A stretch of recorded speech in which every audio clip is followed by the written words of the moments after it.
नमो नमः साधकों।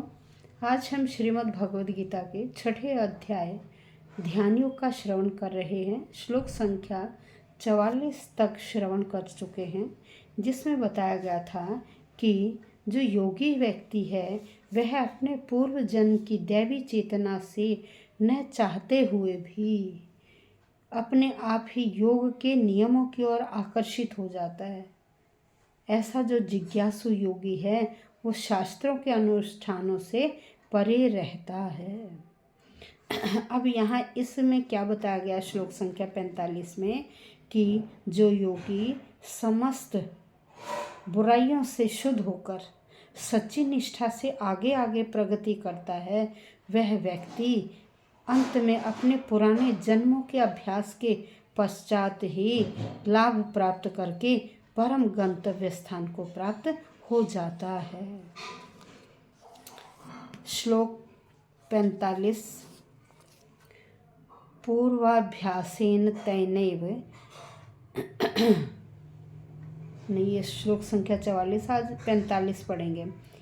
प्रयतनात् यत मानस्तु योगी संशुद्ध किल विषय अनेक जन्म संसिद्धस्ततो याति पराम गतिम।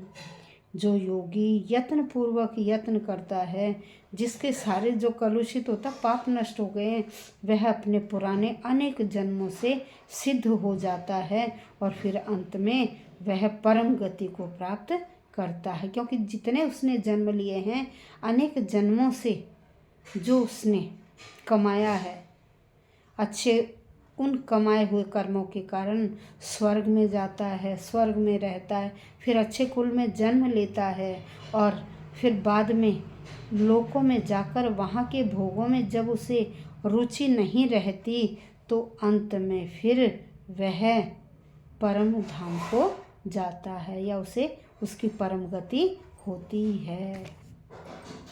प्रयत्नात् कठिन अभ्यास से यतमान है प्रयास करते हुए, यतमान है प्रयास करते हुए तू तथा योगी संशुद्ध शुद्ध होकर किल विषय जो उसके सारे पाप थे उन पापों से वह शुद्ध हो जाता है और अनेक जन्म संसिद्ध है, अनेक जन्मों के बाद संसिद्ध है, सिद्धि को प्राप्त करता है, अनेक जन्मों के बाद सिद्धि को प्राप्त करता है।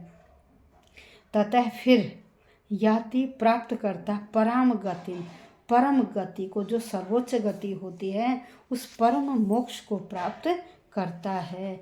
यहाँ भगवान बता रहे हैं कि उन्हीं अच्छे कर्मों के कारण वह अच्छे कुल में उत्पन्न होता है और जो पुराने कर्मों, पुराने जन्मों के जो संचित कर्म थे, उन संचित कर्मों के कारण दृढ़ संकल्प करके जो भी कार्य उसके अधूरे रह गए थे वह उन कार्यों को करने में लग जाता है और जितने भी सांसारिक पाप होते हैं उन पापों से वह विमुक्त हो जाता है और अच्छे कार्य करता है और कृष्ण भावना अमृत ज्ञान को प्राप्त कर लेता है और बाद में वह पराम गति को अर्थात मोक्ष को प्राप्त करता है। यही बात श्रीमद् भगवद गीता में बताई गई है। धन्यवाद भक्तों।